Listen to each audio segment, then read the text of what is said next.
Wow, mukhang may award na nakuha ang anak ko. Matalino kasi yan, manang-mana sa akin. Oo, may award ang anak mo. Pinagalitan yan eh. Alam mo kung anong ginawa niya?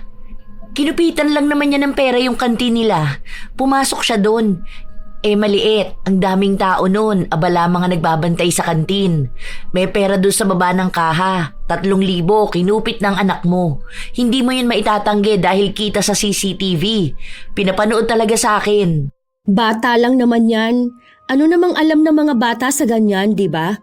Malay nyo naman nakatuwaan lang. Malilikot kaya yung mga ganyang edad. Talaga ba? Hindi ka man lang nangamba na paglaki ng anak mo pwedeng maging magnanakaw? Bata pa lang nangungupit na. Paano? Pinapakita at tinuturo mo sa kanya na ayos lang mangupit. Nakikita niya kung paano ka mangupit sa tindahan, kung saan mo tinatago, saka paano magsinungaling. Refleksyon ng gawain ng anak ang gawain ng magulang. Sa'yo niya unang natutunan na mangupit. Maawa ka naman sa magiging kinabukasan ng anak mo. Kung totoong mahal mo siya, ipakita mo sa kanya kung paano ang tamang asal, hindi kung paano ang tamang paraan ng pangungupit ng hindi nahuhuli. Hayaan mo na lang ang anak ko. Ang mahalaga, hindi yan kasalanan na pumapatay. Minsan, kung sino pa ang taong pinagkakatiwalaan mo sa tindahan, sila pa yung malakas kong mangupit. Ganon ang ugali ni Baby. Kung saan pa unti-unti niyang kinukuhanan ang tindahan ng tiyahin. Sa dahilang yun, magtatamasa rin siya ng kaparusahan. Hindi lang basta simpleng parusa kundi bagay na pagbibigay sa kanya ng pagkakataon na mapagtanto ang kasalanan. Ano kaya ang kahahantungan ng nangungupit na tindera? Si Julian, nagpunta rito kaninang umaga. Ang sabi niya, kulang nga raw yung sinukli mo dun sa anak niya. Binigay ko na lang kanina at nagagalit. Anong kulang? Walang kulang dun sa sukli ko. Bumili ng candy yung anak niya. 50 raw yung dala ng anak niya. Tapos, halagang 20 lang yung sukli. 20 lang naman talaga yun eh. Dapat tita, hinintay mo po muna ako bago mo binigay. Scammer pa naman yung babae na yun. Hey, nagmamadali na rin naman kasi siya. Tsaka nagagalit na. Ayaw ko namang simulan ng araw ko na ganun. Hayaan mo na lang. Kung totoo man yun o hindi, bahala na siya sa buhay niya. Baka malaki ang pangangailangan niya. Siya, aalis na muna ako. Ikaw na ang bantay dito sa tindahan, ha? Sige lang po, tita. Ako na pong bahala. Halos 2 taon na ring nagbabantay ng tindahan si Baby. Hindi naman yon kalakihang tindahan pero marami ang tinda. May mga pagkain, maging gamit sa paaralan ay ibinebenta na rin nila. Wala siyang sahod sa pagbabantay. Kapalit lang noon ay ang pagtira niya at ng kanyang anak sa bahay ng tiyahin. Nasa malayong probinsya ang mga magulang nila. Wala silang ibang kamag-anak maliban sa tiyahin niyang si Maya. May 3 anak ang ginang, pero nasa Maynila ang isa, habang ang 2 naman ay nasa ibang bansa. Wala siyang ibang kasama sa bahay, kaya kinupkup na lang niya si Baby, kasama ang 7 taong gulang na anak nitong si Jello. Habang ang kapatid naman ni Baby, namamasukan bilang kasambahay malapit lang din sa kanila. Isang hapon, kasama niya ang anak na nagbabantay sa tindahan. Mama, pingi po akong jelly ace. Wait lang, ito na lang muna para hindi masyadong mahalata na kumupit tayo. Huwag ka maingay kay Lola ha. Huwag mong sasabihin na kumakain tayo rito sa tindahan niya. Secret lang po, Mama. Oo, secret lang natin para hindi siya magagalit. Kapag nagalit siya, wala ka ng maraming pagkain. Sige po, Mama. Lahat ng gustong kainin ng anak niya, ibinibigay niya. Hindi lang pagkain ang kinukuha niya, maging ang pera. Bibihira lang kasing magtingin ng pera si Maya. Abala kasi ito sa isa niya pang negosyo sa palengke. Kaya minsan, naihahalo niya ang pera. Mayaman naman ito kaya hindi napansin ang barya-barya na kupit ni Baby. Ang hindi niya alam na kapag naipon yun, nagiging malaking halaga na rin. Linggo, sarado ang tindahan. Nasa simbahan sila. Nung umuwi na si Maya, hindi siya nagbukas dahil wala si Baby. Madalas kasi na tuwing linggo ng hapon na sila nagbubukas. Parang binibigay niyang araw para magpahinga ang tindera niyang pamangkin. Nagkita noon ang magkapatid. May ipon na ako pero puro barya. Pinapalit ko pa nga doon sa may karinderya. Bakit? San galing? May iba kang work? O binabayaran ka na ni tita? Hindi. Ako babayaran nun. Ang sabi niya, yung kinakain namin ng anak ko, tsaka yung bahay namin sagot na doon sa dapat na sahod ko. Oh, saan naman pala galing yung pera mo? Kupit ko. Uy ate, totoo ba? Oo. Bakit? Hindi ba pwede yun? Buti hindi ka nahuhuli ni tita. Hindi naman yung nagbibilang ng coins. Tsaka, ang binibilang nun, yung libo-libo. Basta may mga tig 1K na nakukuha sa tindahan, yun lang. Pero yung mga barya na mas mababa sa 1K, nakastay lang dun. Hinahayaan niya lang. Hindi niya rin kabisado kung magkano. Okay na yun, no? Wala naman siyang CCTV dun. Sa sobrang kuripot nun, hindi naman yun bibili ng mamahaling CCTV para bantayan lang yung tindahan niya. Kawawa naman si tita, kinukupitan mo na ng pagkain, pati ba naman pera? Baka kapag nahuli ka nun, palayasin ka niya. Hindi yan. Maniwala ka sa akin. Kilala ko yun si tita. Magkano na naipon mo niyan? Ngayong linggo, naka 3K na ako. Una nito, yung mga sobra na sukli. Minsan kasi, hindi saktong bigay ko, lalo na kung ang bumibili sa akin bata o kaya yung halatang walang alam sa presyo. Minsan tinataasan ko yung benta, lalo na sa school supplies. Tapos binubulsa ko na. O kaya kapag may benteng buo akong nakukuha, yun, tinatabi ko para sa akin na lang. Loko ka talaga ate. Gaano mo nakatagal ginagawa yan? Tagal na ha. Simula pa lang nung andoon na ako. Nag-iipon ako dahil kailangan ng anak ko. Bakit kaya hindi ka nalang manghingi ng sahod kay tita? Baka naman hingian ako ng bayad ng tubig, pagkain at upa doon sa bahay nila. Okay na yan, para hindi naman halata. Tsaka, girl, hindi lang naman ako ang nag-iisang tao na nangungupit sa tindahan, no? Maraming tao na ganun ang ginagawa. Kung ginagawa ng iba, okay lang din gawin mo kahit na masama? Oo, kasi at least, alam kong hindi lang ako mag-isang may ganitong kasalanan. Alam mo bang pagnanakaw yan? Okay ka lang, kamo. Hindi ito pagnanakaw dahil hindi naman malaking halaga yung kinuha ko. Kung gusto ko talaga magnakaw, di sana yung tig 1K nang kinuha ko, di ba? Hindi naman. Yung mga sobra lang na barya, yung mga magkano lang na pagkain. Iba yun sa pagnanakaw. Itong akin, kupit lang. Walang pinagkaiba yun. Tunog mababang kasalanan lang ang kupit pero iisa pa rin ang ibig sabihin nun. Kinuha mo pa rin yung bagay at pag-aari na hindi naman sayo. Kahit na anong sabihin mo, magnanakaw ka pa rin. Kung hindi ka mapagkakatiwalaan sa maliit na bagay, malamang hindi ka rin mapagkakatiwalaan sa malaking bagay. Alam mo, ang dami mong paniniwala.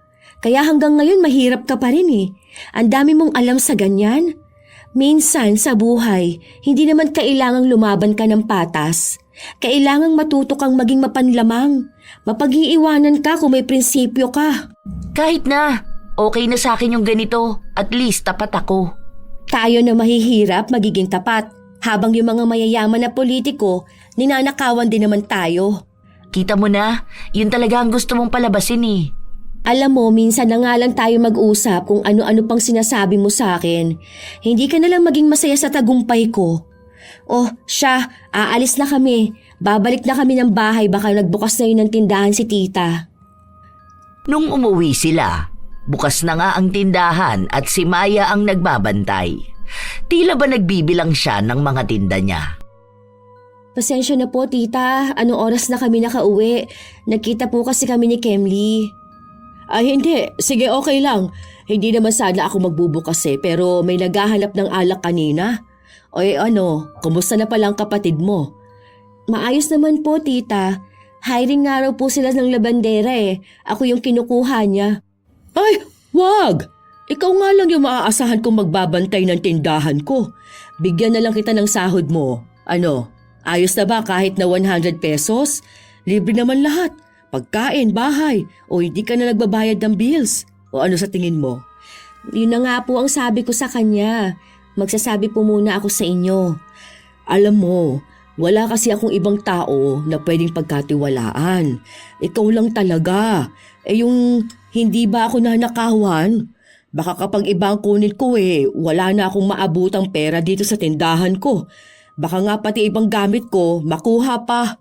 Kasi nung nakaraan, doon sa may tindahan ni Loring, kilala mo yon, di ba? Yung doon sa may kulay blue na bahay, yung up and down.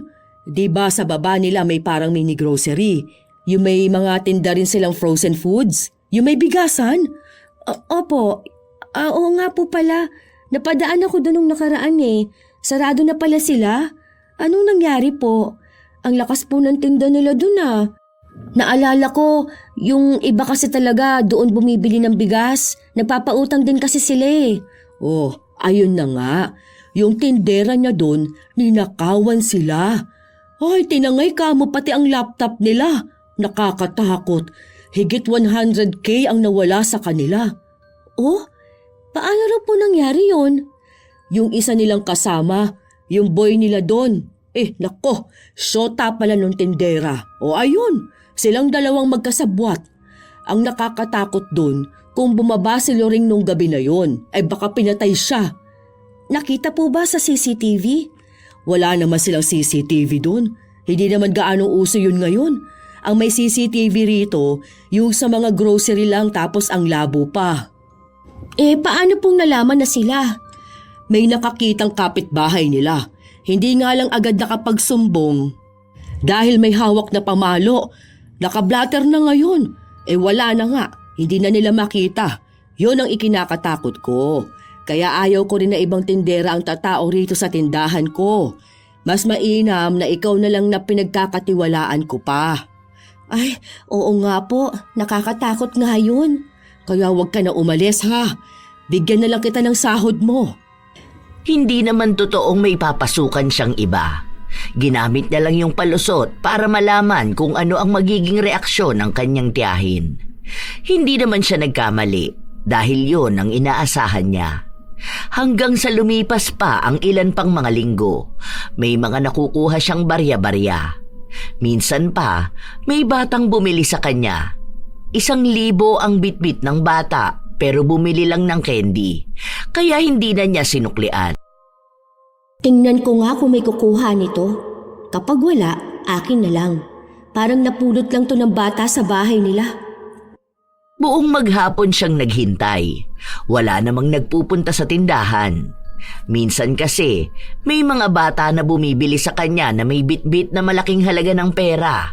Yun pala, napupulot ng bata sa bahay nila. Yung ibang mga magulang kasi, basta lang naglalapag ng pera sa mesa. Kaya ang mga batang walang muwang, inaakala na pwede nilang ipambili yun. Hanggang sa nagsarado sila, walang nagpupunta kaya tuwang-tuwa si Baby. Iniisip niyang sa kanya na ngayon lahat. Maya-maya pa, nung gabi na, bago sila matulog ay may kumakatok sa bahay nila. Si Maya ang unang kumausap, sa kanya lang tinawag si Baby. 1K raw yung bitbit nung anak niya. Pag uwi, meron na raw candy. Iniisip na bumili sa atin. May napansin ka ba? Kanina lang daw 1K? Wala naman pong buong 1K kanina, di ba po? Puro tig 500 yung bigay ko sa inyo kanina. Pero nabentahan mo yung anak nito? Si Jack Jack? Opo, bumili siyang lollipop. Pero piso naman po ang pera niya noon. Parang ang putik-putik pa. Napulot niya ata kung saan. Baka nakita niya doon sa kanal. Di ba naghakot ng mga basura doon? Kasi yung anak ni Linda, bumili sa akin parang bulok yung pera. Napulot daw nila doon sa mga tinanggal sa kanal. Oh, ayun lang. Nawala yung 1K nila. Naalala lang nila ngayong gabi. Kasi yung tita nga raw ni Jack Jack nagbigay ng 1K. Akala nila lalaruin lang ng bata. Hindi naman nila alam na lumabas. Nakaligtaan na rin nila. Ayun, nawala ang 1K. Ay, hala, talaga ba? Sayang naman yun. Ang laking halaga nun Hindi kaya nailapag lang kung saan? Ang mga bata pa naman kung saan-saan nila nilalapag yung mga hawak nila, di ba? Wala namang alam niya sa pere. Ang alam lang nila yung mga barya. Tila ba nanlulumo ang itsura ng mukha ng babae habang sinasabi yon sa kanya. Malaking halaga yon, kaya malaking panghihinayang din. Nalusutan ng dalaga ang bagay na yon, kaya alam niyang kanya na ang pera. Hindi naman na ulit nagtanong pa dahil sila naman ang may kasalanan kung bakit nawala ang pera.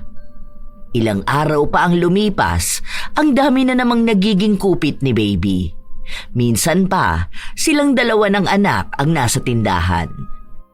Mama, papasok na po ako sa school. Hindi pa, mga 4 na tulog pa. Ano po baon ko? Pengi po akong tinapay ah. Ano ka ba? Talagang namroblema ka pa sa baon mo. Ang daming pagkain dito. May tindahan, kaya hindi ka mauubusan ng baon mo. Kaklase ko po si Tantan. Ay, hindi ko alam kasi lilipat na sila ng bahay. Sabi po doon sila sa may malaking tindahan. Malaking tindahan? Opo, magtitinda din po sila, maraming marami. Mga 1,000 million hanggang langit na tinda. Ganun karami? Hayaan mo, mas marami pa rin tayong tinda sa kanila. Mama, bakit po hindi ipapaalam kay Lola na kumakain po tayo dito sa tindahan niya? Masama po ba yun? Hindi naman siya masama, pero para lang secret natin. Nisabi ko po sa kanya na nikain ko po yung Jelly Ace po. Ay, bakit naman sinabi mo sa kanya? Ang sabi ko huwag kang madaldal, di ba?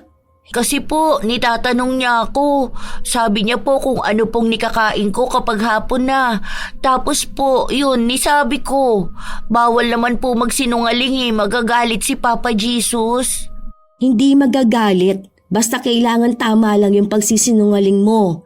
Huwag mong sasabihin na kumakain tayo dito sa loob kasi pagbabayarin tayo. Hindi po libre?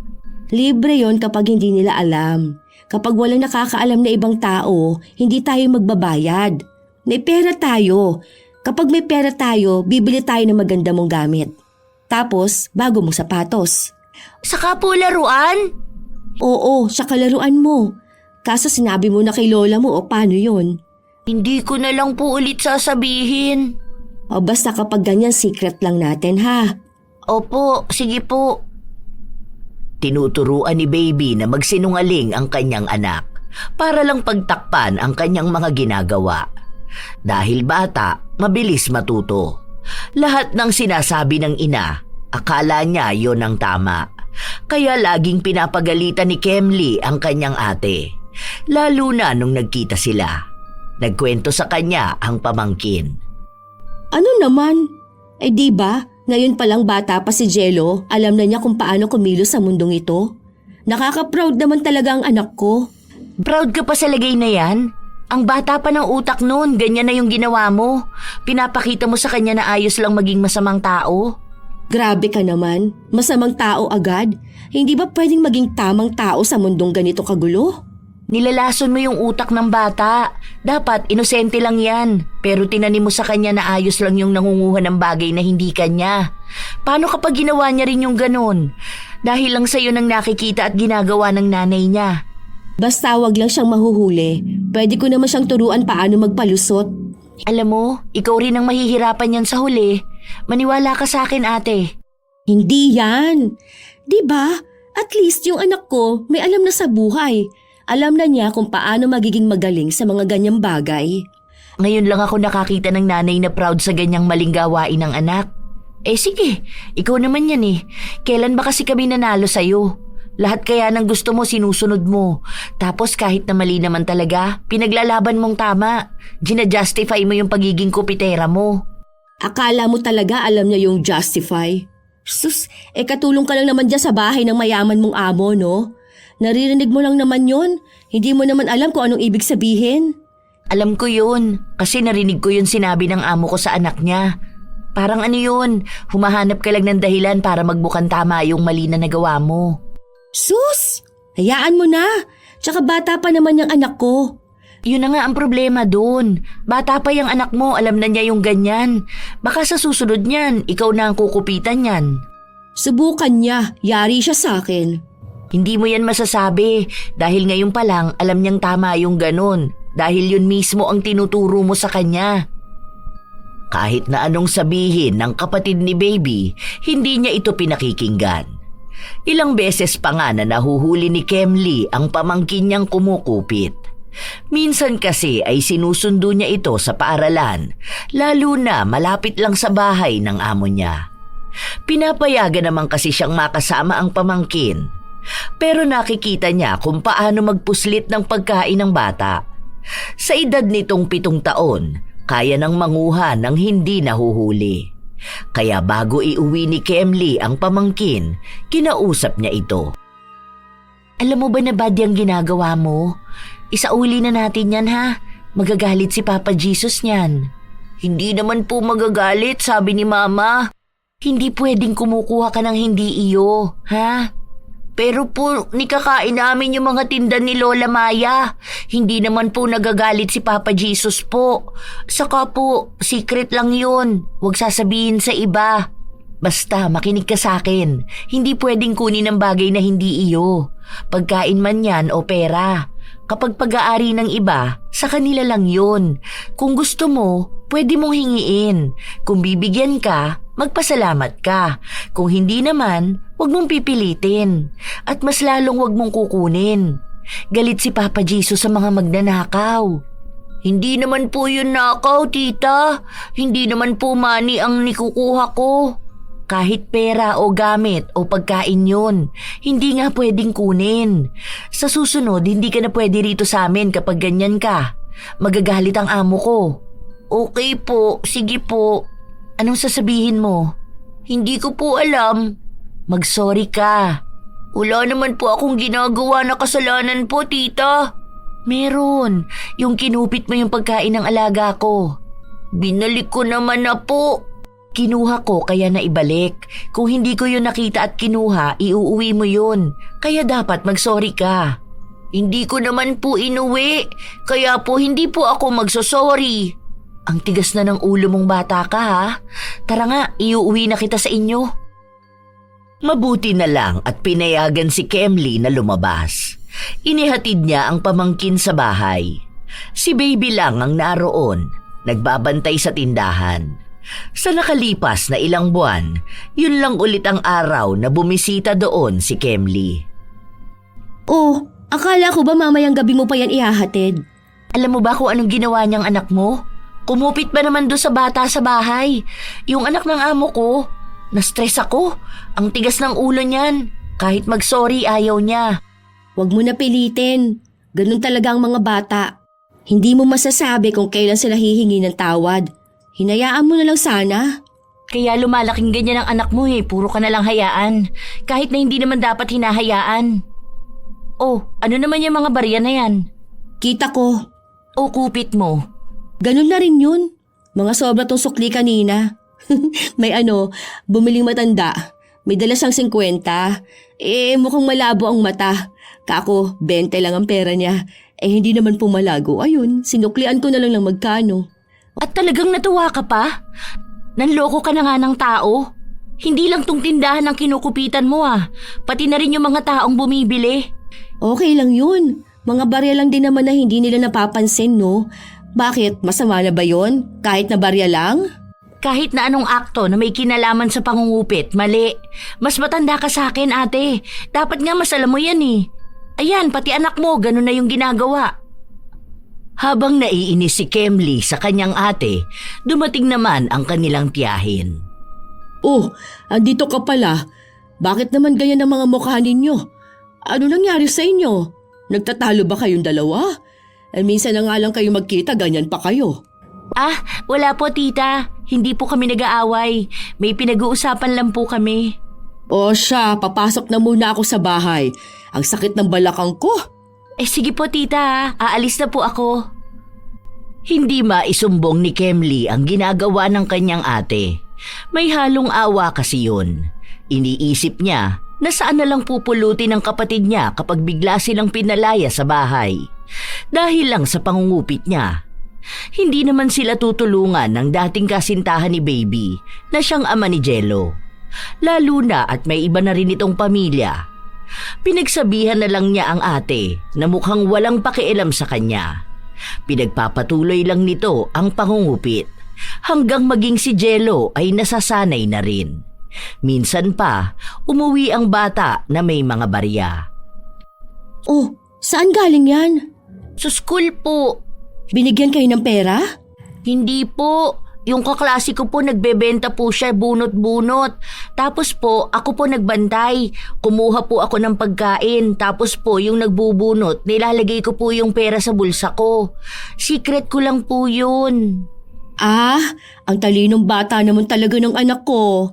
Wala naman nakakita sa'yo. Wala po. Hindi rin po siya marunong magbilang po eh. Ayos yan. May future ka sa ganyan, anak. Talino mo talaga. Ang galing! May baon po ako. Ito po oh. Kinuha ko rin po dun sa kaklase ko. Bukas po yung bag niya. Nikupit ko po. O sige na, kainin mo na pala yan. Doon ka na sa loob, huwag ka na rito. Baka magkalat ka pa at langgamin. Mahirap pa naman maglinis ng tindahan. Ilang araw na minsan umuuwi si Jello na may dalang pera o kaya kung anong pagkain at gamit na kinukupit niya sa kanyang mga kaklase. Wala namang tutol si Baby dahil para sa kanya kapag bata ang gumagawa nun ay ayos lang. Pwedeng hindi pa raw alam. Isang beses, mag-isa lang si Baby sa tindahan. Nasa paaralan ang kanyang anak. Nung inangat niya ang isang lagayan, nakita niyang may nakaipit doon na 3,000. Saan kaya galing to? Kanino kaya to? Hindi naman siguro to alam ni tita. Kunin ko nga tong 1K. Kapag hinanap niya, ibig sabihin alam niya. Ay di kapag hindi, ibig sabihin nakalimutan na niya. Pwede naman ako kailan niya naalala doon naman nawala. Pwede naman yun, wala siyang masisisi. Pwede ako magdahilan. Ito ata yung benta nung nakaraang buwan Akin na muna tong 1K. Ilang araw pa nga ang lumipas, hindi pa rin hinahanap ni Maya. Pero hindi na ginalaw pa ni Baby. May naiwan pang 2,000 hanggang sa naalala nga ito ni Maya. Ano pong ginagawa niyo, tita? May inipit kasi ako rito. O ito. Ay, 2K na lang to. 2K lang ba to? Ano po ba yan? May pera po pala dyan? Oo, inipit ko nung nakaraan kasi wala akong bulsa. Hindi mo to nakita? Hindi naman po ako naghahalongkat dyan, tita. Ngayon ko nga lang po nalaman na may pera kayong nilagay dyan Ang naaalala ko nga 3K to. Hindi ko po kinupit yan, tita ha. Hindi ko nga po alam na may ganyan po kayong pera dyan. Basta po ako, di po ako gumagalaw ng pera ng iba po. Alam ko naman yun, huwag kang mag-alala. Hindi naman kita sinisisi. Last month pa kasi to kaya baka hindi tama ang pagkakaalala ko. Hayaan mo na. Oo nga pala, may nagsabi sa akin na ang mahal ng benta natin ng school supplies. Mahal po? Wala naman pong nagbago. Nagtaas daw. Nung nakaraan daw bumili yung anak ni Myra. Baka naman po kinupitan po yung nanay niya. Alam niyo naman po ang mga kabataan, di ba? Minsan po sasabihin nila na 20 kahit na 15 pesos lang po. Para mapunta sa kanila yung 5 piso. Sa bagay. Nagulat lang ako. Kakausapin nga kita. Medyo busy kasi ako. Hindi ko na alam yung mga nangyayari. Wala po akong binabago rito sa tindahan. Check niyo pa po yung nakasulat doon sa listahan. Tama naman po ang presyo doon. Nadahamay pa po ako. Nagbabantay lang naman ako. Hayaan na nga lang natin. Hindi rin kasi nun binibigyan ng anak niya kaya baka kumukupit nga sa kanya. Mga kabataan pa naman ngayon. Baka mamaya may bisyo na rin yung anak niya, hindi niya lang alam. Sa susunod kasi, siya yung bumili para alam na walang kaltas doon sa perang pinapadala niya. Kahit na ang totoo nun, tinaasan niya talaga ang benta sa bata. Hindi na ito nakapalag sa kanya dahil nga sa nahihiya na rin na magbalik ng gamit. Ilang araw pa ang lumipas, palaki na ng palaki ang kinukupit ni Baby. Kung doon barya lang, ngayon naman ay nakakakuha na siya ng 500 buo sa loob ng isang araw. Ipinapasok niya lang sa kanyang bra para hindi mahalata. Pero mukhang nakakapansin na rin ang kanyang tiyahin. Minsan pa, nagbibilang na ito ng mga paninda at ng pera. Bakit parang hindi natugma yung nasa stocks? Parang may ilan na kulang. Tapos parang ang bilang ko nung nakaraan may 10 na 500 dito. Bakit 9 na lang ngayon? Hindi ko po alam. Wala naman po akong ginagalaw na pera dyan, tita. Alam niyo po yan. Huwag niyo pong sabihin pinagdududahan niyo po ako.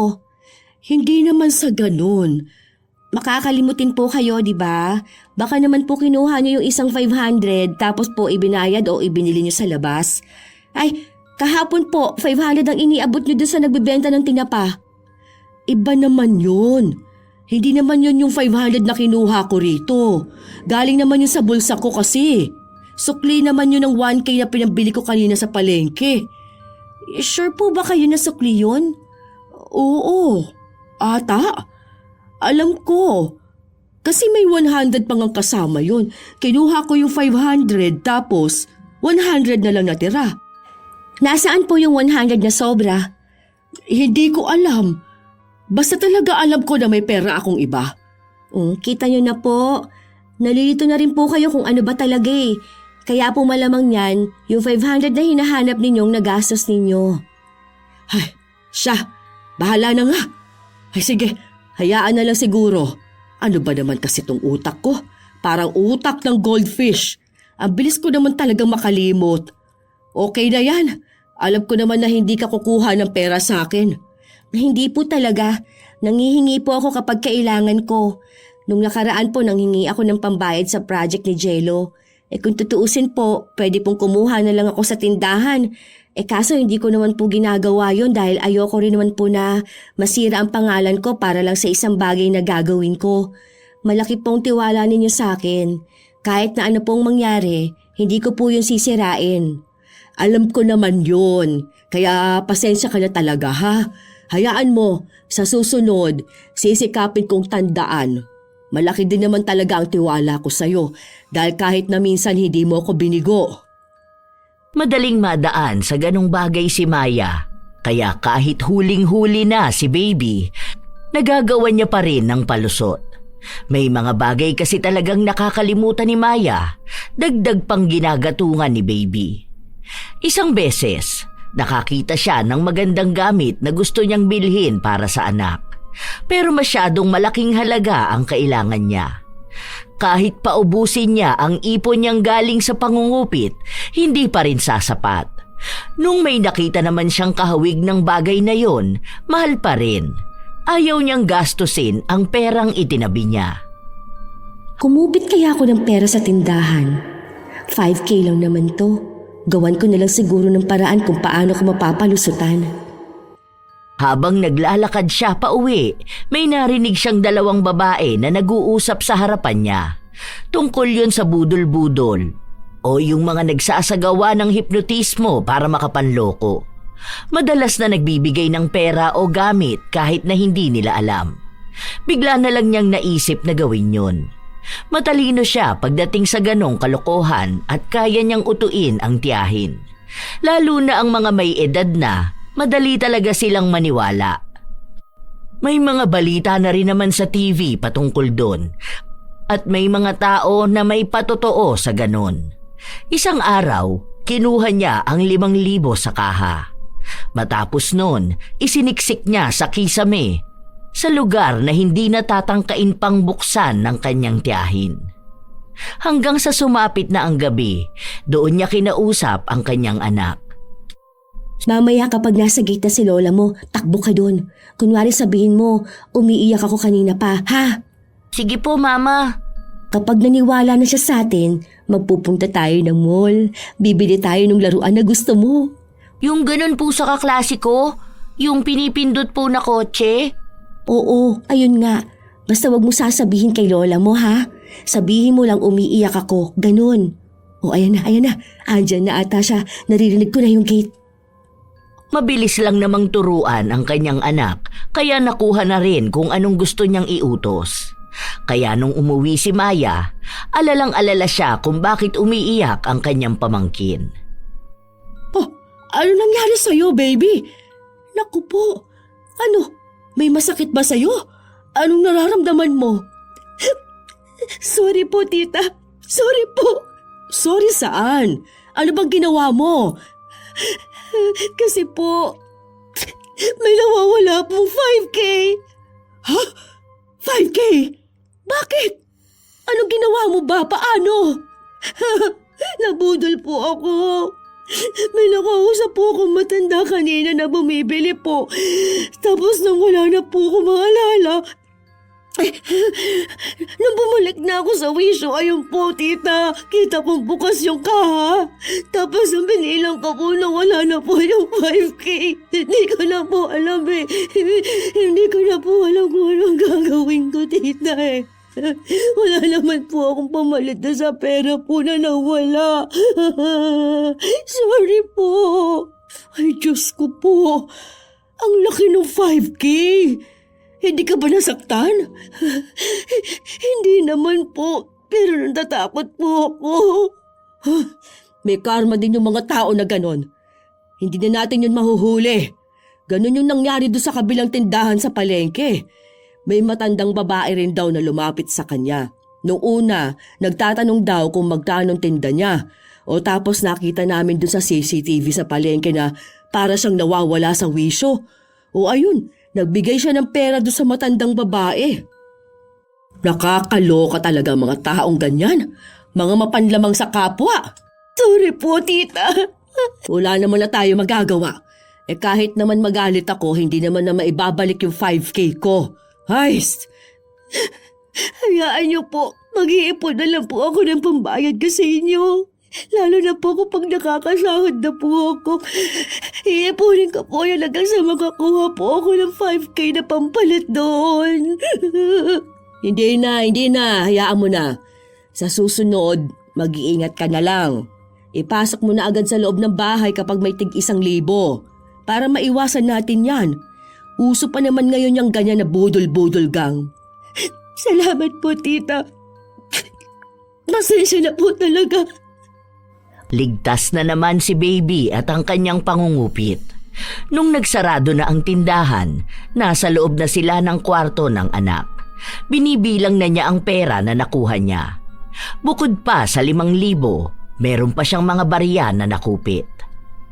Mama, bibili mo na po ako ng laruan ko. Oo, sa susunod kapag nagpunta na tayo ng mall. Walang pasok sa work si tita mo sa linggo. Lalabas tayo. Ganong bagay ang pinapamukha ni Baby sa kanyang anak, na akala ng bata ay isang normal at makataong gawain. Dahil mismong ina ang gumagawa, para bang walang masama. Kaya nung sumapit na ang linggo, may nakita ang bata sa bulsa ng babaeng nasa unahan nila.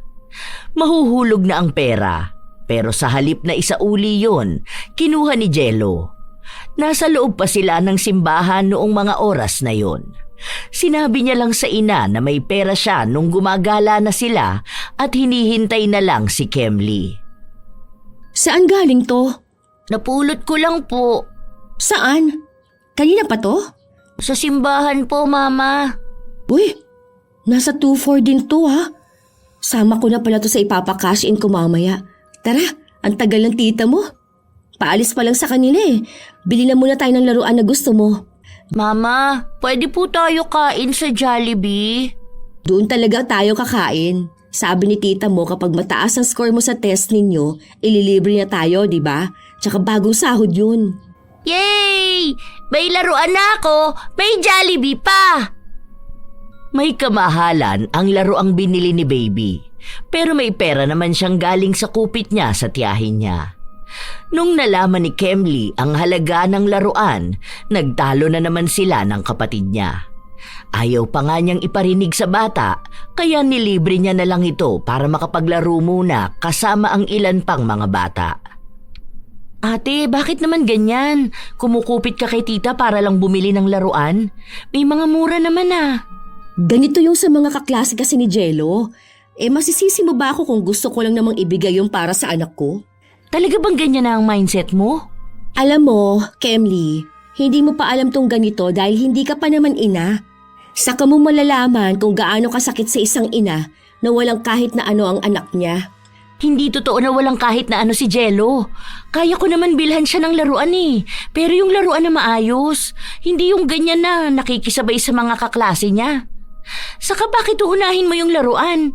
Parang yung presyo niyan pwede nyo nang ipangkuha ng uupahan nyo.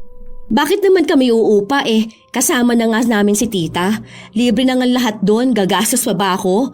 O tapos kapag nagpapadala ng pera yung mga anak niya, o laging maraming pagkain. Paano kapag nalaman niya ni tita? Ibig sabihin, sinumbong mo ko. Ate, utang na loob naman. Pakinggan mo naman ako. Pinapakinggan kita, pero hindi kita susundin, no? Ako ang ate mo. Ako ang may anak. Buti ikaw buhay dalaga eh. Okay sa'yo kahit na ganyan lang ang sahod mo. Tsaka yung buhay mo. Ako, kailangan ko maging matalino para sa anak ko. Hindi yan pagiging matalino. Pagiging mapanlamang yan. Isipin mo na kung anong gusto mong isipin. Basta iisa lang ang alam ko at iisa lang ang ginagawa ko. Lahat ito para sa ikasasaya ng anak ko. Hindi na lang kumibo si Kemli. Kahit naman anong sabihin niya, wala lang din naman. Hanggang sa natapos na lang ang buong araw. Pauwi na sila noong nakasalubong nila ang isa sa mga ina ng kaklase ni Jello. Doon lang nakakuha ng pagkakataon para makausap si Baby. Nagrereklamo kasi yun na laging nawawalan ng pagkain ng anak niya at ang itinuturo na kumukupit ay si Jello. Baka naman nagbibigay yung anak mo. Tsaka lagi may baon ng anak ko. May tindahan kami. Lahat ng pagkain andoon na sa amin. Pipili na lang si Jello kung anong babaunin niya. Sumagot ang babae na kausapin na lang daw ni Baby ang kanyang anak. Pagsabihan nito na kapag hindi kanya, wag na lang kunin. Pero matapang din si Baby. Pinaglalaban niya ang kanyang anak. Na wala raw masamang ginagawa, kaya wag pagbintangan. Lalo na ang mga bata raw ay mapagbigay. Pwede raw binibigay ng kaklase ni Jello ang pagkain at kinukuha lang yon ng anak niya. Matapos ang usapan, silang dalawa ulit ng kapatid niya ang nagkausap. Yun na nga yung sinasabi ko sa'yo nung nakaraan. Sinundo ko si Jello tapos nagsusumbong sa akin yung isa dun sa nanay ng kaklase niya. Lagi nga raw nangungupit si Jello. Minsan nga raw pera pa eh. Yung isa niyang kaklase kasi dun parang may binibenta. Parang katuwaan lang ba sa loob ng classroom nila? Tapos nangungupit nga raw yung anak mo. Hindi naman ako naniniwala, no? Paanong hindi? Ikaw nga ang nagturo sa kanya ng ganon, di ba? Hindi ba? Iba pa rin kasi yung sabi lang nila. Para namang hindi nila alam kung paano kumilos sa mga bata. Basta't meron sila, nagbibigay sila. Kapag binibigay, ang sa anak mo kinukuha, kinukupit. Ibig sabihin, ninanakaw. Kanino ba naman kasi siya magmamana? Malamang sa ina niya, nangungupit na tindera. Oh, talaga ba? Hindi nyo lang kasi kaya yung ganon. Iba skills ng anak ko, no? Kaya natatakot sila. Aba, skill na pala ngayon yung pagiging palakupit. Ewan ko kung anong reaksyon mo kapag anak mo naman na ang kumukupit sa'yo. Umuwi na sila ng bahay. Hindi na masyadong pinansin ni Baby ang mga reklamo sa kanya dahil kahit na mali naman ang kanyang anak, ipagtatanggol niya pa rin ito sa lahat. Hanggang sa napansin ni Maya na may bagong laruan si Jello.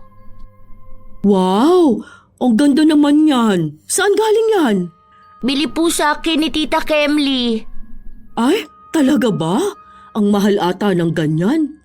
Hindi po bili, tita. Galing po yan doon sa alaga ni Kemli. Hindi na raw po kasi gusto eh. Parang hindi ganyan yung trip na laruan. Puro daw po baril-barilan. Oh, kaya pala mukhang pangmayaman. Ang ganda kasi. Nakausap mo na ba sina tatay mo pala? Opo, nung nakaraan pa po. Nagpadala na po ako sa kanila. Alam mo, naisip ko na magsarado na lang ako ng tindahan ko. Po? Bakit naman po? Para makahanap ka ng iba mong trabaho, yung malaki ang pasahod, tsaka hindi naman na rin kumikita. May nagbukas na tindahan dyan sa unahan. Mas madali yung mapuntahan ng mga tao. Doon sila bumibili, kaya ayun. Huwag po kayong magsarado ha. Paano naman po ako? Yun na nga ang sinasabi ko. Kung gusto mo, pwede ka pumasok sa ibang trabaho. Yung pwede ang uwian, tagalinis, ganun. O kaya'y tindera din sa palengke, sa mini grocery o kaya kahit saan. Sa tindahan niyo na lang po sa palengke. Meron na akong nakuha doon. May matagal na nagbabantay doon, si Jenica.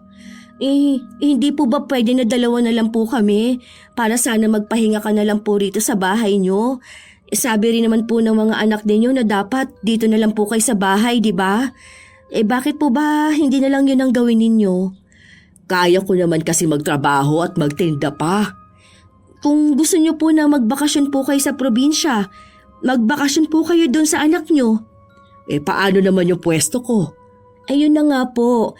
Ako nga po magbabantay. Kung may kasama naman po ako, wala naman pong problema doon. Maaasahan nyo naman po ako pagdating sa pera. Para po ako na lang din yung magbabantay doon sa tindera nyo. Sure ka ba? Opo. Gusto ko po kasi na sa inyo ako magtrabaho. Mas maayos po kayo kaysa sa kanilang lahat. Kahit po maliit lang ang sweldo ko, bilang pasalamat ko rin po sa inyo. Paano naman ang anak mo? Kaya naman na po yun, tita. Sa palengke lang naman po ako Kapag uwian niya, pwede ko naman po siyang kunin doon. O kaya si Kemli po, pwede naman yun pakisayuan. Mabait naman po ang amo niya Minsan nga nasa bahay nila si Jello. Hindi malaki may pasasahod ko sa'yo. Dahil yung isa kong tauhan, yun ang may sahod na tama. Tulong ko na rin po yun. Kapalit ng tulong ninyo sa amin ng anak ko. Nakikitira po kami sa inyo, di ba? Kayo pong nagpapakain sa amin. Kaya okay na po ako sa maliit na sweldo basta okay po na kayo po ang amo ko. Nadaan ni Baby ang tiyahin sa mga salita nito. Ilang araw pa ring bukas ang tindahan dahil pinapaubos na lang ang laman nun.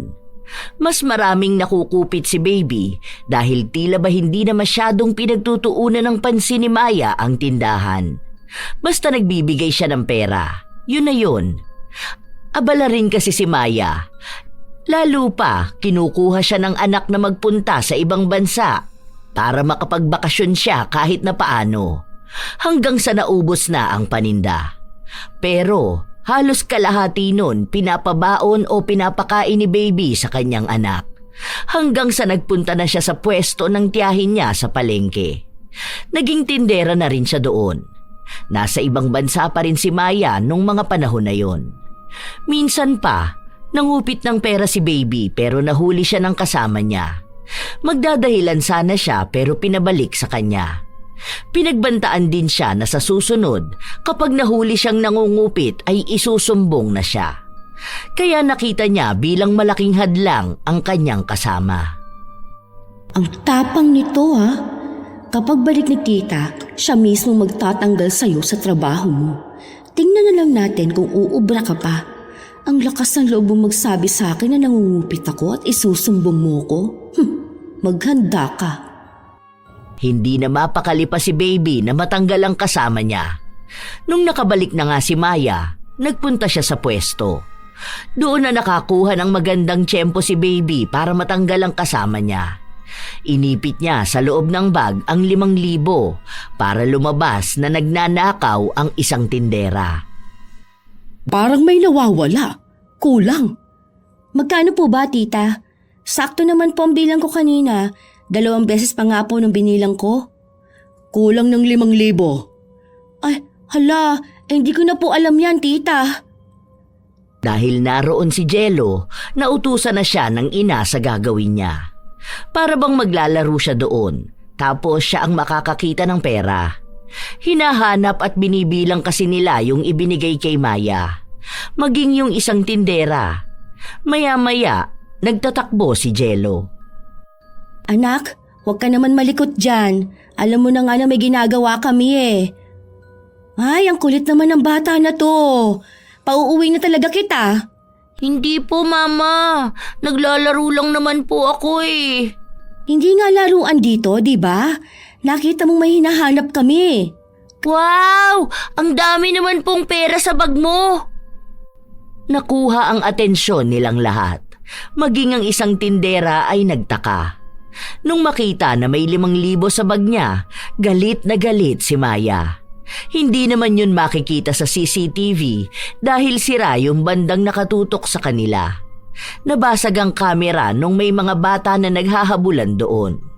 Hindi na rin naayos kaya walang mapatunayan na hindi naman ang tindera ang gumawa nun. Natanggal din agad siya.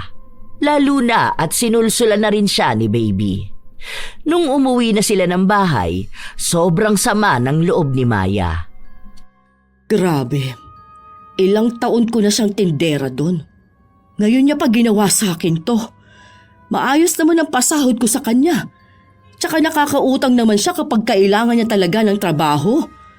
Feeling ko po, tita, matagal na niyang ginagawa yun. Kasi nung nasa ibang bansa ka, laging gusto niya, siya lang ang nakakaalam ng bilang ng pera. Akala ko naman nung una yun ang po ang utos ninyo. Tapos nalaman ko, nangupit siya ng 1K. Hinayaan ko lang po muna yun, pero yung kumuha po siya ng 5K, iba na po yun ah. Malala na po yun, tita. Buti na lang po nalaman niyo kaagad. Tsaka mabuti na lang din po natanggal niyo na siya. Baka kapag nagkataon po kayo naman po ang mamulubi. Ilang taon na po kayong niloloko ng tao na yun. Kaya mo bang magbantay doon? Opo, ako na pong bahala. Huwag na po kayo magpaka-stress. Kababalik niyo na nga lang po galing bakasyon Oh, sige, ikaw na lang muna. Mas malaki ang tiwala ko sa'yo. Alam ko naman na hindi mo ako lolokohin. Sa bait niyo pong yan, magagawa ko po ba yun sa inyo? Ang tanga ko na po nun, tita. Ay, maraming salamat at nandito ka. Baka hindi ko na alam ang gagawin ko. Kuhang-kuha na naman ni Baby ang loob ng tiyahin. Hindi niya inakala na sa pagbabantay niya sa palengke ay mas malaking kupit na ang makukuha niya. Tinataasan niya kasi ang benta at ang sobra nun sa kanya na. Minsan, sinasadya niyang kalimutan na magsukli. Kung anong gawain niya noon sa tindahan, ganun din ang gawa niya. Nagiging maayos lang siya sa paghawak ng pera kapag nakatingin ang tiyahin. Pero minsan, sa kaha talaga siya kumukuha ng pera. Iniipit niya lang sa katawan niya para hindi makita. Ilang linggo nang ganun siya. Kampante dahil hindi naman siya nahuhuli. Hanggang sa isang araw, umuwi ang kanyang anak kasama si Kemly. Sa palengke pa sila dumiretso. Ikaw na pala ang sa mundo. Alam mo ba kung anong ginawa ng anak mo? Sa school? Bakit? Naka-perfect ba siya? Ipapatawag ka pa nga sana ng teacher nila. Ako na lang ang kumausap. Wow! Mukhang may award na nakuha ang anak ko. Matalino kasi yan. Manang-mana sa akin. Ay oo, may award ang anak mo. Pinagalitan niyan Alam mo kung anong ginawa niya? Kinupitan niya lang naman yung pera dun sa kantin. Pumasok siya dun. Maliit. Tapos ang daming tao nun. Abala yung mga nagbabantay sa kantin. May pera doon sa baba ng kaha. 3,000. Kinupit ng anak mo. Hindi mo yun maitatanggi dahil kita sa CCTV. Pinanood talaga nila sa akin. Bata lang naman yan. Ano namang alam ng mga bata sa ganyan, di ba? Malay nyo naman nakatuwaan lang. Malilikot kaya yung mga ganyang edad. Talaga ba? Hindi ka man lang nangamba na kapag laki ng anak mo pwedeng maging magnanakaw? Bata pa lang nangungupit na. Paano? Pinapakita at tinuturo mo sa kanya na ayos lang mangupit. Nakikita niya kung paano ka mangupit sa tindahan. Kung saan mo tinatago, saka paano magsisinungaling. Refleksyon ng gawain ng anak ang gawain ng magulang. Sa'yo niya unang natutunan na mangupit. Maawa ka naman sa magiging kinabukasan ng anak mo. Kung totoong mahal mo siya, ipakita mo sa kanya kung paano ang tamang asal, hindi kung paano ang tamang paraan ng pangungupit ng hindi nahuhuli. Hayaan mo na lang ang anak ko. Ang mahalaga, hindi yan kasalanan na pumapatay. Pero pwedeng maging posible yun, lalo na kung lumaki na siya tapos nasa bingit na siya dahil nagkahulihan. Hayaan mo ko. Ako na lang ang kakausap sa teacher nila bukas. Hindi ka kasi marunong makipag-usap sa ganyan Kapag sinabing mali, mali na agad sa'yo. Hindi ka marunong mga tuwiran? Marunong ako, basta alam ko na tama ang pinaglalaban ko. Mamaya mali naman pala, sinong mapapahiya? Ako naman, di ba? Ganon lang din yang sa anak mo. Ay, siya, hayaan mo. Ako ang makikipag-usap doon. Ako ang nanay, kaya pabayaan mo ko, ha? Lalo lang naiinis ang kanyang kapatid, pero ano nga bang aasahan niya? Nung kinagabihan na yun, hindi naman niya pinagalitan ang kanyang anak. Normal na gabi lang. Hindi niya pinakita na mali ang ginawa ni Jello na pangungupit. Sa halip, pinaramdam niyang walang problema hanggat bata pa lang siya. Kinabukasan, nagpunta ng paaralan si Baby. Siya mismo ang kumausap sa guro ng anak. Hindi naman daw po sinasadya ng anak ko. Ang sabi niya kinuha niya lang kasi akala niya laruan lang. Alam naman po ng anak ko yung pera dahil kapag nasa palengke kami, nakikita niya po yun. Tsaka ibabalik din naman po yun ng bata kapag tapos na sila maglaro. Sinabi ng guro na hindi lang naman yun ang unang beses na ginawa yun ni Jello. May pagkakataon pang araw na kinupit niya ang pera na para sa silid-aralan nila. Inilagay daw yon sa isang sobre pero nakita na lang yung sobre at wala na itong laman. Kinababahala nila yon, lalo na ng mga magulang. Dahil pati pagkain ng mga anak nila, kinukupit ni Jello. Bata pa raw masyado si Jello para maging ganong kalikot ang kamay. Hindi naman po malikot ang kamay ng anak ko. Hindi naman po yun pagnanakaw. Ang nangyari po lang yan, nitong mga nakaraan, baka po kasi nagbibigayan ng mga bata. Nasabi ko na po yan nung kinausap ko yung nanay na nagrereklamo. Itong sa kantin, malamang po katuwaan lang yun. Tsaka, bakit po kasi doon nila nilalapag ang pera? Paano kung hindi naman anak kong nakakuha nun?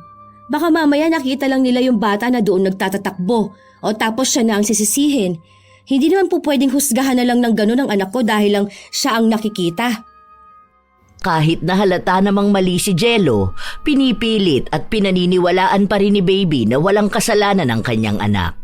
Hanggang sa wala namang naipaglaban ang guro. Tinanggap pa rin si Jello dahil may kasamang pagpapaawa ang ginawa ni Baby. Sinabi niyang mag-isa niyang itinataguyod ang kanyang anak. Wala silang bahay, nakikitira lang siya sa bahay ng kanyang tiyahin at doon na rin nagtatrabaho. Hanggat wala naman daw malaking kaso na ginawa ang kanyang anak, wag naman daw ito basta huhusgahan. Nakalampas na naman siya sa usapin ng pangungupit ng anak. Hanggang sa isang araw, umuwi si Jello na may bit-bit na pera. Mama! Mama! May pera po ulit ako! Madami po! Saan galing yan? Secret lang po natin ha. Nikuha ko po to doon sa alley na nagbebenta po ng palamig.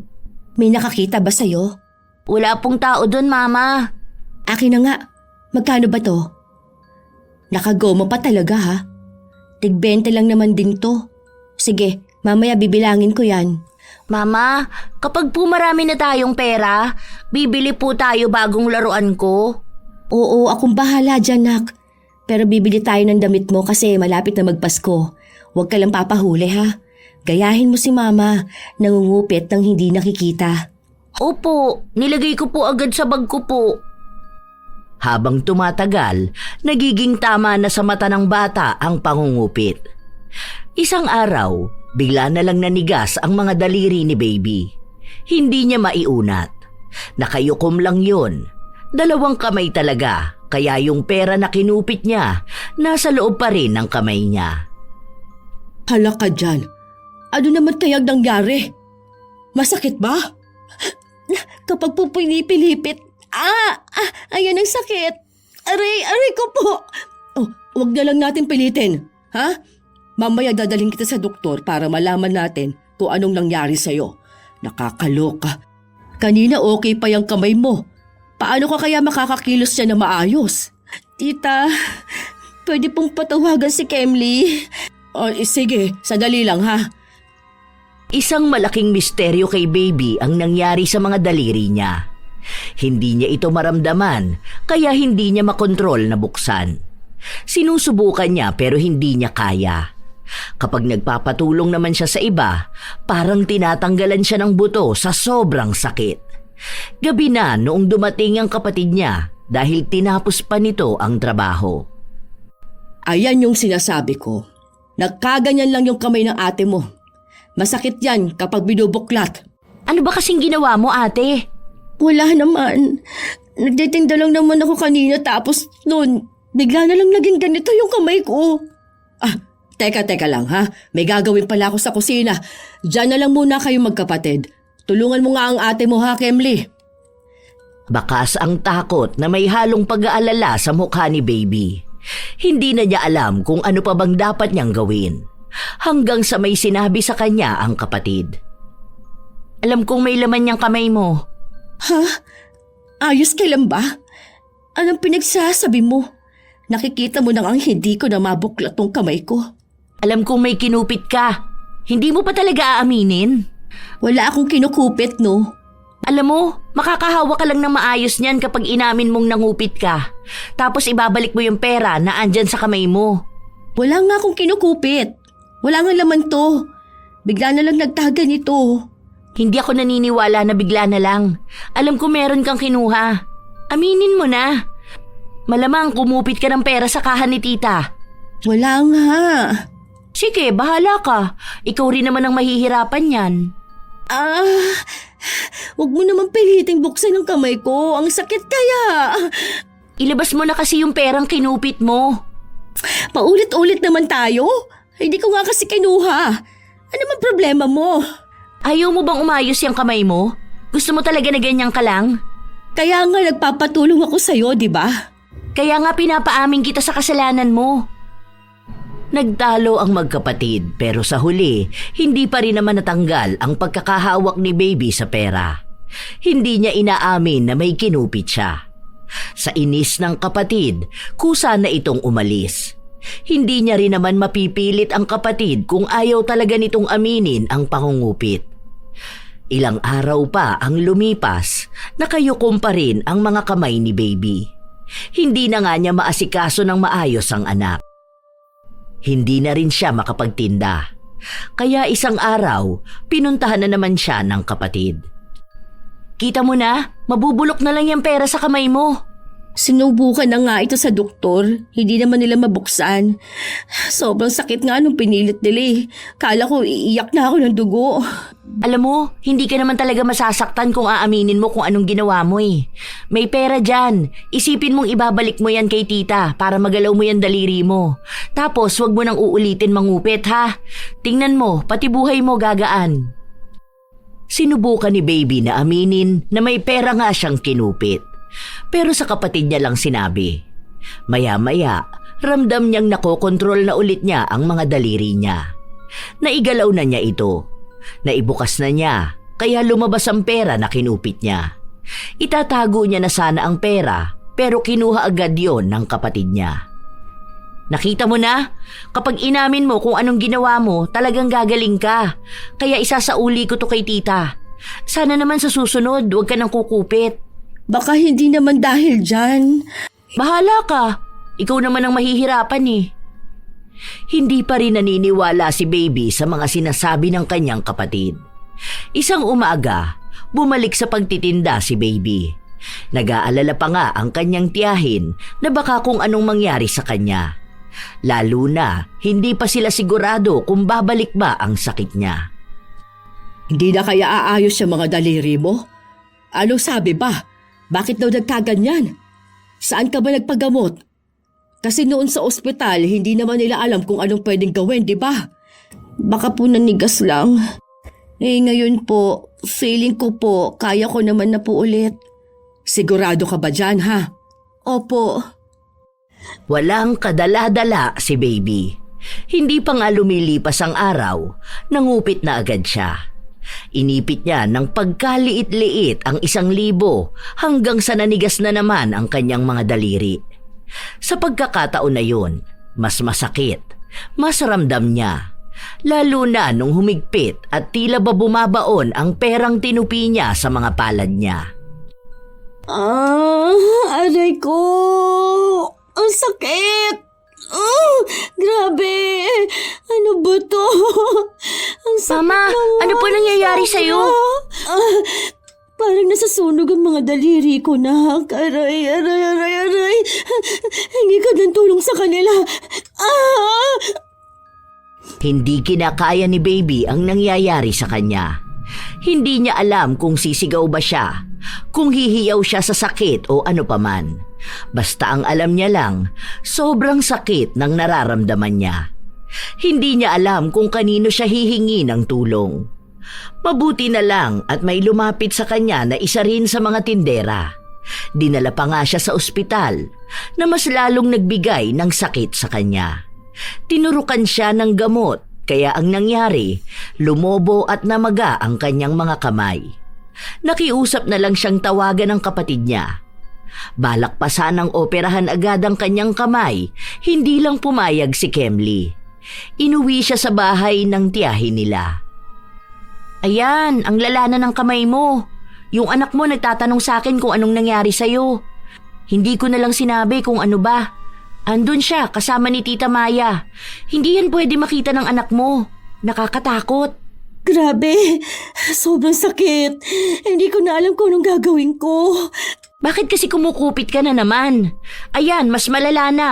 Tapos kung inoperahan pa yan ng mga doktor, ate, panigurado ako niyang putol yung kamay mo. Malamang sa malamang hindi ka na makakakupit pa. Bakit ba kasi ganito? Aray, ang sakit. Sinumpa ba ako? Ano ba? Basta, may parusa sa'yo. Para akong kinulam.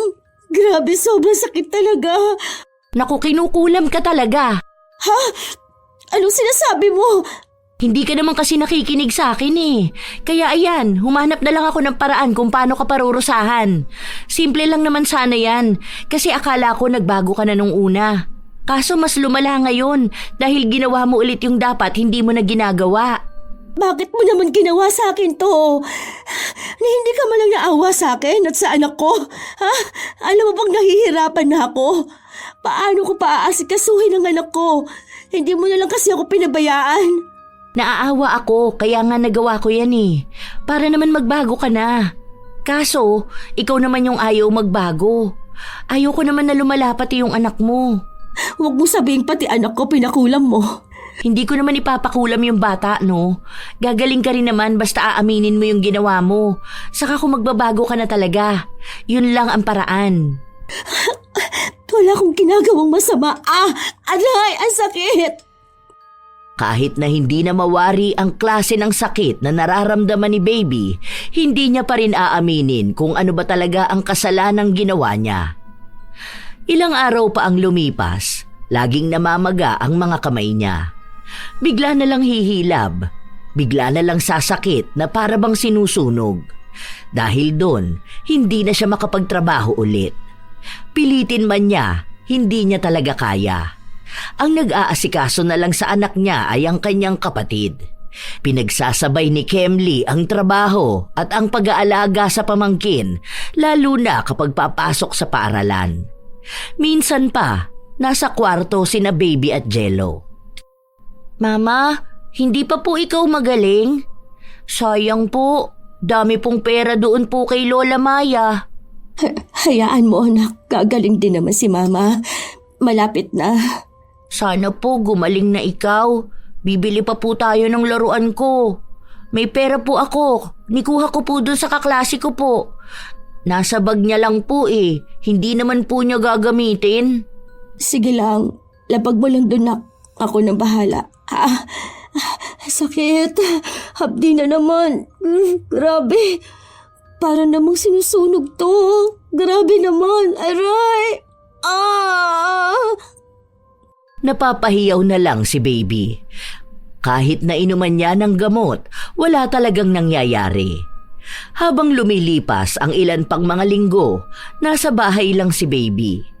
Habang ang anak niya, natuto na talagang mangupit. Umuuwi ng bahay na may pagkain. Minsan pa, umuwi sila kasama si Kemli. Galit na naman ito. Ano na naman bang ikinagagalit mo dyan? Hindi ka pa rin ba natutuwa na hirap na ako? Hindi mo talaga pinagsasabihan ng anak mo? Alam mo bang kumupit siya sa kantin? Ilang araw na pala siya nag-uuwi ng mga paninda rito? Nakakahiya! Ano na lang ang iisipin ng mga taong nakakakilala sa kanya? Mamaya, alam na rin ni tita yun. Hindi niya lang alam kung paano kapag sasabihan. Grabe ka na ate. Kasalanan ko na naman. Ano ba ginawa ko? Lagi na lang ganyan ang sinasabi mo. Hindi mo alam kung anong ginawa mo, kaya hindi mo alam kung anong kasalanan mo. Kahit na ikaw naman talaga ang nagmulat doon sa anak mo na tama lang ang mangupit para magkaroon siya ng mga bagay na gusto niya. Hayaan mo, bata pa naman siya. Yun na nga, nakakasanayan na niya kakasabi mong hayaan na lang siya. Huwag mo na lang kayang asikasuhin ang anak ko kung lagi kang ganyan. Baka sumama lang ang loob na sa mga ginagawa mo. Tingnan mo, ayan, kulang na lang agnasin na yung kamay mo sa sobrang pamamaga. Hirap ka na. Nasasaktan ka na, hindi mo pa rin inaamin na nangupit ka. Hindi mo pa rin tinatanggap na masama naman talaga yun. Hindi naman talaga. Ang mas masama yung kapatid na nagpakulam ng kapatid. Alam ko naman sa sarili ko na masama ang ginawa ko eh.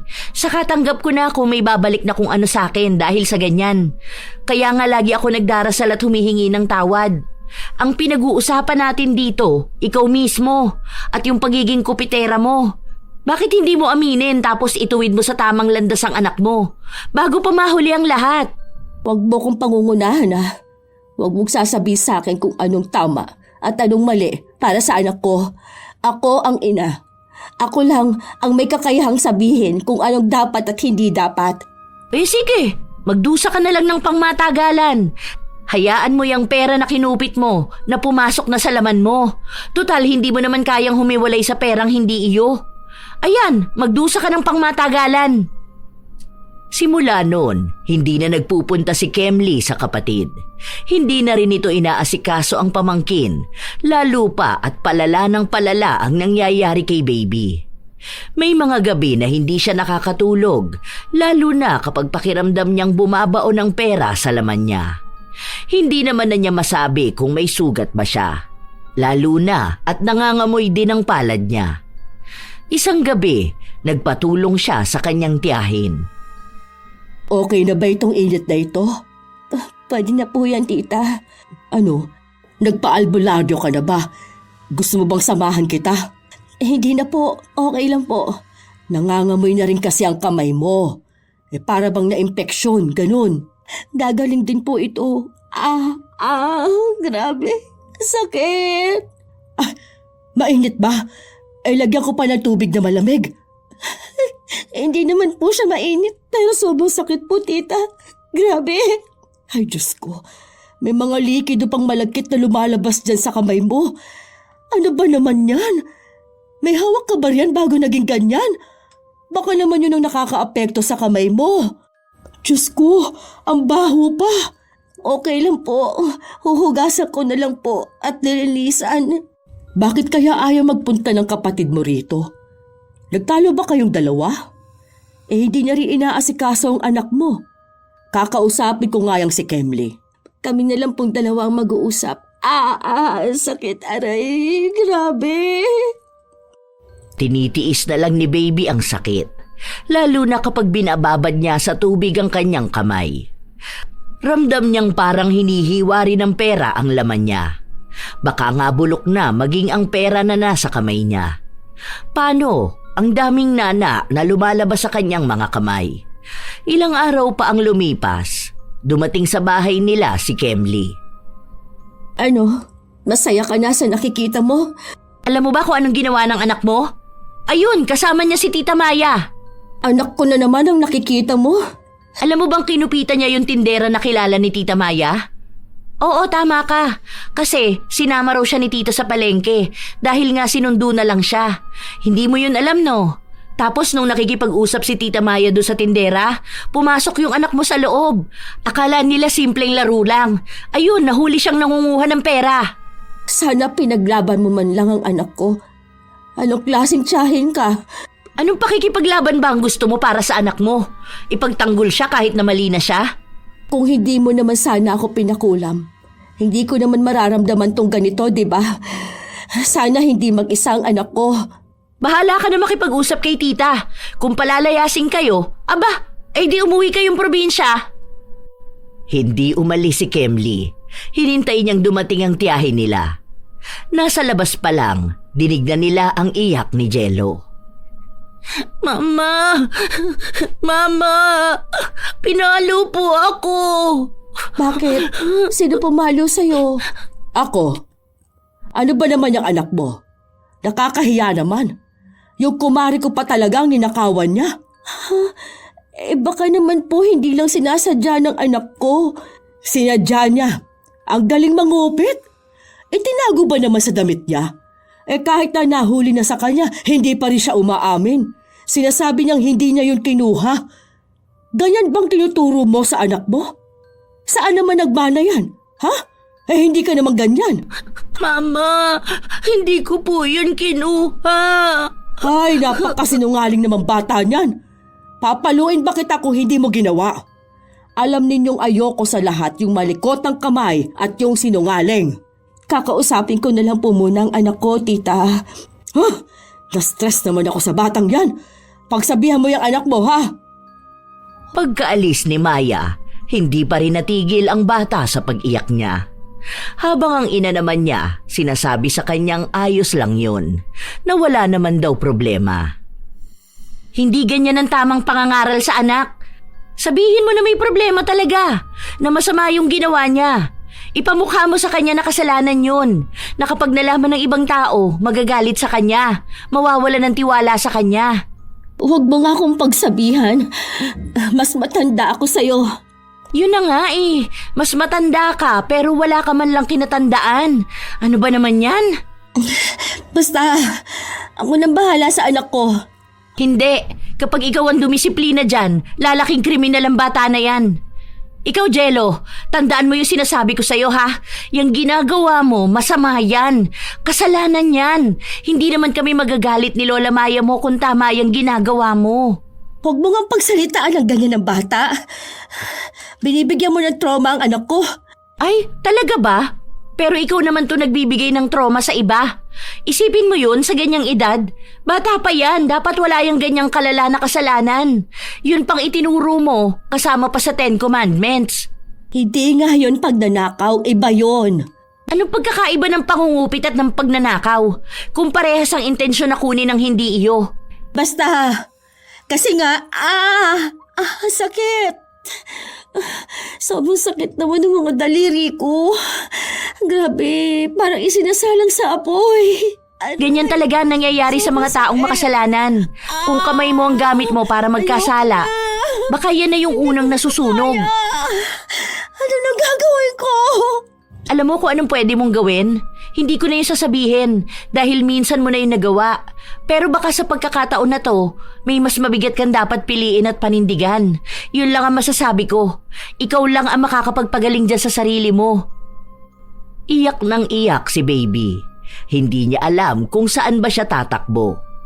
Alam niya ang lunas pero hindi pa siya handang gawin yon.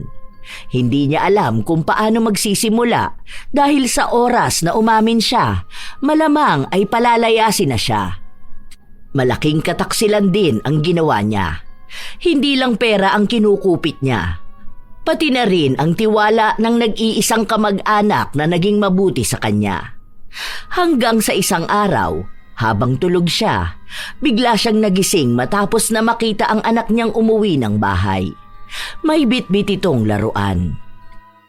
Saan galing yan? Nibili ko po. Saan ka naman kumuha ng pera mo? Hindi kumikibo ang bata. Nakatuon lang ito sa laruan niya. Saan ka kumuha ng pera mo? Bakit pinagbilhan ka? Ang bata mo pa. Sabi ko po dun sa lalaki, bilhan niya ako.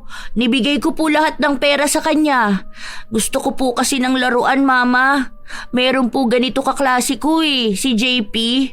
Ang tinatanong ko kung saan ka kumuha ng pera. Buksan mo nga ang damitan ko. Ilabas mo yung pera ko doon.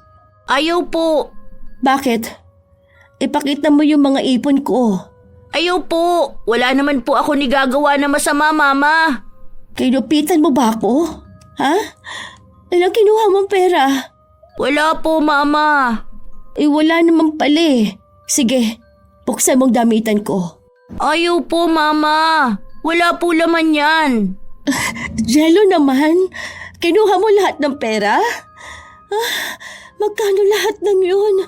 Gagamitin ko yun sa pag-aaral mo. Ano ka ba naman, anak? Maganda po laruan ko, Mama. Huwag po ikaw magagalit. Wala po ako kinukuha. Kahit na anong sabihin ni Baby sa kanyang anak, hindi talaga binubuksan ang damitan kung saan nakatabi ang pera niya. Kilala niya ang anak, kaya ayaw buksan ni Jello dahil malamang wala na yung laman. Hanggang sa sinikap na lang ni Baby na buksan, doon siya nanlumo. Kahit na magkano, walang natira. Sarili niyang anak ang kumuha ng mga perang kinuha niya lang din. Pero walang kahit na anong konsensya na nababaka sa mukha ng bata. Halatang inosente. Parang tama lang ang ginawa niya. Doon na rin sunod-sunod na dumating ang problema sa kanila. Aalis na si Maya, ibebenta na ang bahay. Wala silang ibang pupuntahan ng anak. Hindi sila makauwi basta sa probinsya dahil sa nangyayari kay baby. Hindi na rin madala sa kung saan si Jello dahil nagnanakaw na siya. Hindi na siya napagsasabihan. Kusa na niyang ginagawa yun kahit napagalitan pa siya at ipaliwanag sa kanya na masama yun. Ang kinakapitan ni Jello ay ang ina niyang minulat siya sa ganong gawain. Pero mukhang malaki na ang pagsisisi ni baby. Nakatulala na nga lang siya sa bahay noong nakita siya ng kapatid niya. Nakaligpit na pala ibang gamit ni tita. Next month pa siya aalis, di ba? Ano nang balak mo niyan, ate? Nakatulala ka na dyan. Wala man lang natira sa aking pera. Bakit? Ano nangyari? Kinuha ni Jello. Tama ka nga. Nito ko lang napagtanto na mali ako ng pagpapalaki sa anak ko. Kinuha? As in ninakaw? Ganon? Kinupit niya? Oo. Tapos ngayon, hindi na siya pwedeng pumasok sa school. Paano? Ninakawan niya ng pera ang teacher niya. Hindi ko na alam kung paano ko pa didisiplinahin ang anak ko. Nai-stress na ako. Alam mo, bago mo siya disiplinahin, ang unahin mo yung sarili mo. Paano mo mapapakita sa kanya na mali siya kung ikaw mismo hindi mo maamin na mali ka? Ano bang pwede kong gawin? Alam mo na dapat, ate. Paalis na si tita, oh. Huwag mo sabihin na hindi ka pa rin naamin sa kanya. Baka magalit siya. Aba, ganun talaga. Alam mo naman na ganun ang mangyayari. Ang mahalaga doon, umamin ka na. Isang hakbang na yon para sa pagbabago mo. Saka mo ngayon turuan ang anak mo. Madidisiplina mo siya kung ikaw mismo na disiplina mo ang sarili mo. Hindi na nakakibo pa si baby. Kumukuha na lang siya ng lakas ng loob para sabihin sa kanyang tiyahin ang totoo. Kinakabahan siya, pero oras na para baguhin ang ugali niya at nang mailagay niya sa tuwid na landas ang anak. Tita, pwede po ba tayo mag-usap dalawa? Oh, bakit? Ano meron? Tita, sorry po. Oh, bakit? Ano bang nagawa mo? Ang totoo po niyan, ang dami ko pong kinupit sa inyo. Mula po doon sa tindahan hanggang sa pwesto sa palengke. Alam ko po magagalit kayo sa akin. Sorry po. Patawarin niyo po ako sa mga nagawa kong kasalanan. Kung magagalit kayo, kung sasampalin niyo po ako, kung mumurahin niyo ako, kung sasaktan niyo po ako, sige po. Natanggapin ko po yun lahat. Patawarin niyo lang po ako. Sa totoo lang, hindi ko alam kung anong sasabihin ko. Hindi ako galit ngayon. Ang nararamdaman ko, disappointment. Mas matindi pa yon sa galit, sa totoo lang. Ang taas ng tingin ko sa'yo. Umiisip pa nga ako ng paraan ngayon kung paano kitang tutulungan kapag umalis na ako. Dahil iniisip ko na sa lahat ng taong nakilala ko, ikaw lang ang hindi na naman tala sa akin. At kayo umamin ka, hindi ko na alam. Patawarin mo po ako, tita. Sorry po talaga. Pangako po, kapag nagkaroon na ako ng trabaho, ibabalik ko po lahat ng nakuha ko. Hindi mo na kailangang ibalik. Huwag ka na lang ulit magpapakita at magpaparamdam sa akin. Umiyak pa si baby, pero wala yung talab sa tiyahin niya.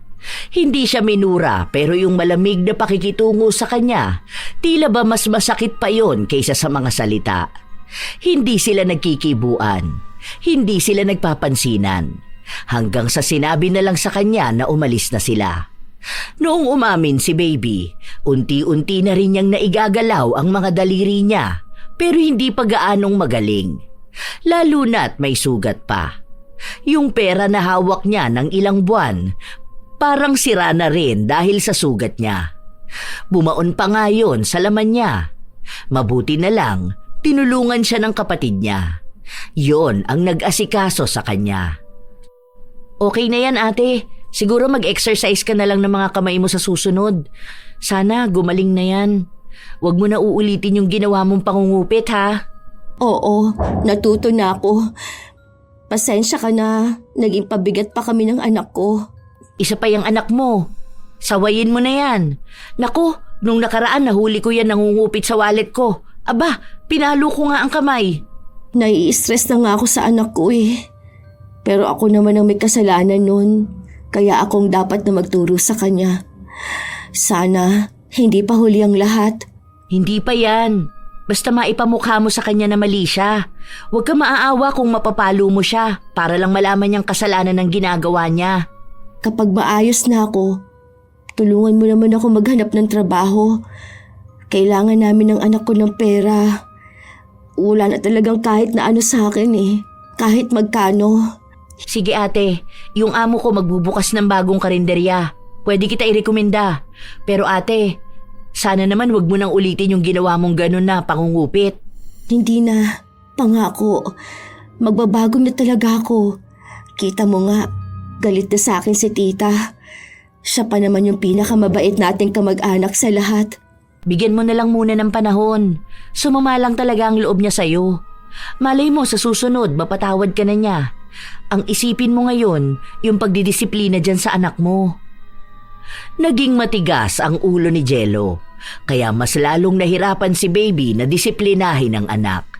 Tila ba nakasanayan na nga ng bata ang mangupit, kaya kailangan ding ipakita ni Baby na nagbabago na siya para malaman ng anak na masama ang pangunguha ng mga bagay na hindi kanila.